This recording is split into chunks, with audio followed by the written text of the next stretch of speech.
Your man out of Japan, Jay Contra here, and the Super Mario 3D All-Stars collection is real. It is happening. It is going to be a limited physical and digital release.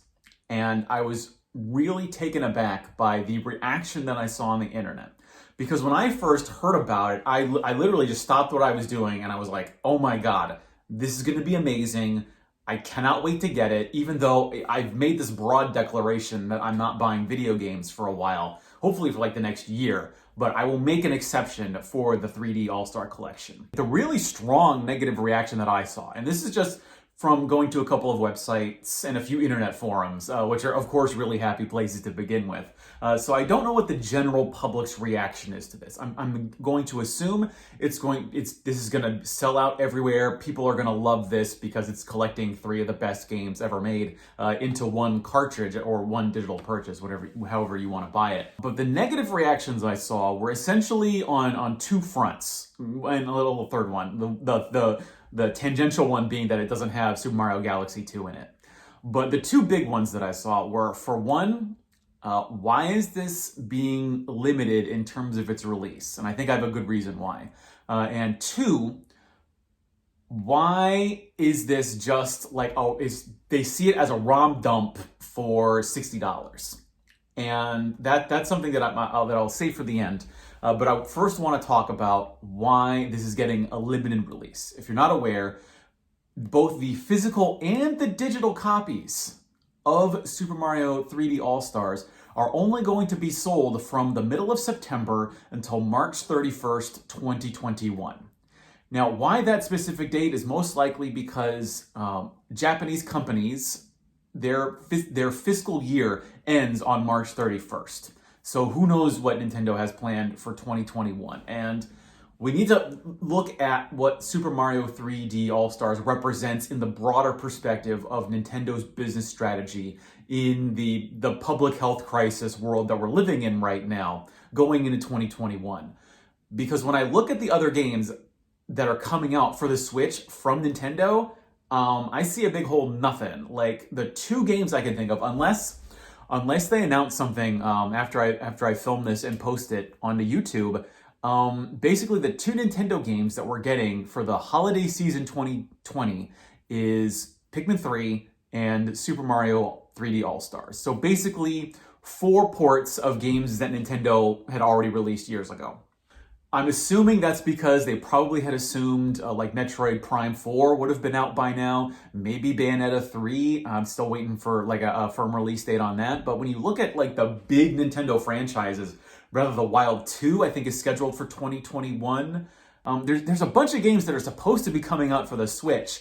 And I think because of just production chaos, which is just inevitable for games. It's just what's going to happen. The normal friction of a development cycle, along with the crazy world that we live in now, Nintendo has hit a desperation point. And so I think the 3D All-Stars, I think having a limited physical run of it is most likely a sign of Nintendo's desperation, and that it's something they were either hoping they wouldn't have to release this way, like maybe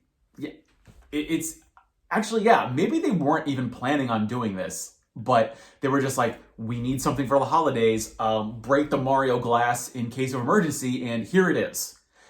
And I think people are really excited because these are 3 games that we haven't been able to play on modern or contemporary hardware in a very long time. But why limit such an amazing collection to a digital release end of March 31st, 2021. Just 6 months. They're just going to sell this bundle for 6 months. And then the physical edition I can sort of get just because as we go on, I think physical releases of games are going to be much more limited. But why limit the digital copy? And that also got me thinking about Nintendo's broader strategy, sort of the public health crisis notwithstanding. And what the Super Mario 3D All-Stars represents is Nintendo sort of either, I don't think admitting is the right word, but basically revealing that probably, and I don't know what the case is, I'm not an expert on video game development, so I'm just sort of guessing here. What I think Super Mario 3D All-Stars reveals is that Nintendo now has working N64, GameCube, and Wii emulators. And so what I think is probably going to happen is in 2021 or sometime in the future, in the near future most likely, is that Nintendo will start putting out more N64 games, GameCube games, and Wii games on the Switch via the eShop or the Nintendo Shop. However it's going to be, I know right now they're doing the Super Nintendo and the NES games via the Club Nintendo or the Nintendo Online account system. You can play those games. But as far as I know, there really is no way right now, there's no virtual console system. It's really strange that we went from the Wii and the Wii U era of having games being able to purchase and download for a system, individual games to own on that particular system, and we didn't get that for the Switch. Now, why that happened, I don't know, but I think this is going to be Nintendo's next step towards making something like that happen. I think that eventually the collection is just going to become obsolete when people are able to go onto the Switch and be able to choose, oh, maybe they only want to play Mario Sunshine, so they'll pay 10 or 15 bucks just to download the game and have it that way. So that then brings us to the price and this pricing strategy that Nintendo has for the collection, which is $60 for a bundle. And I've seen a lot of people complain about how this seems like way too expensive a price point.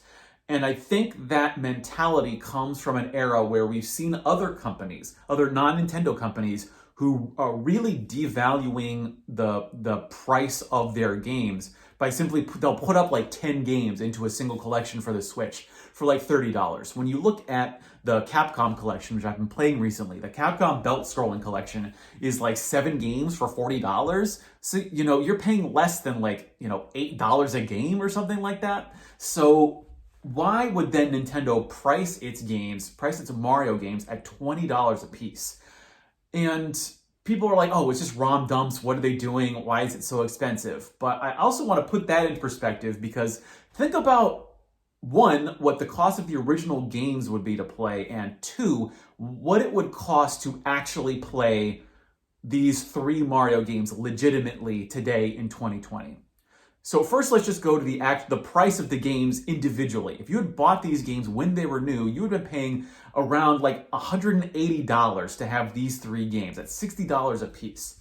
And video games is a really like weird, bizarro market where the physical versions of games can get really expensive, but the digital mentality that I think was built in the Wii era of the virtual shop, of selling NES games for $5 and N64 games for $8 or $10 or however expensive they were, we sort of decided that like old games shouldn't be expensive in digital format. They should be super cheap. Like when you go onto Steam and they've got Steam sales going on where you can pick up yesterday's AAA release for like $5 today.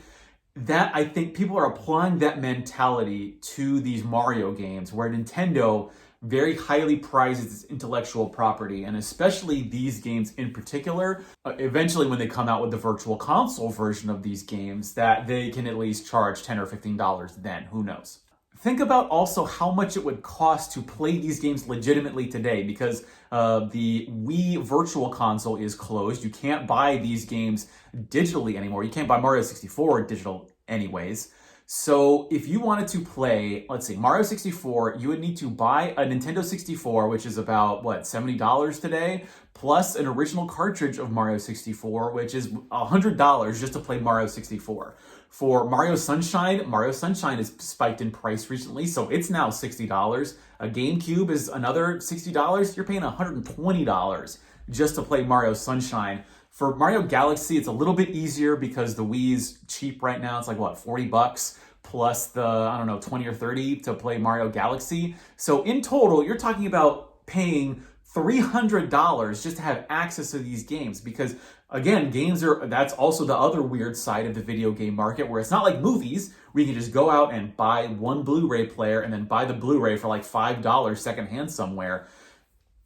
That's just not how video games work now. Video games are not movies, and so ascribing them a price of like, oh no, Mario 64 is only worth $10. It's like, maybe it's only worth $10 to you, but something is worth only as much as its purchaser will pay for it. So if you think that Mario 64 is only worth, $5 or $10, then this collection is obviously not for you. But I think there's a lot of people out there who will pay up to $20, in total $60, to get all of 3 of these games. I think it's gonna, I don't know if it's gonna sell out. Look, it's a limited run game, but it's not, we're talking about one of the biggest companies, one of the biggest video game companies in the world. It's not like limited run, the actual company is putting this out. It's not like it's only gonna be a couple of thousand copies. This is gonna sell probably millions, I'm gonna have to guess. And I'm assuming that there will be the holiday production, and then we'll probably get a reprint in 2021, but who knows, who knows? I got so excited by the premise of this 3D All-Stars collection that I actually went back to Super Mario Odyssey after not playing it for like 2 years. Started playing that and I got really jazzed for Mario, and I'm like, yeah, I'm gonna be playing this. I'm gonna be streaming it day one.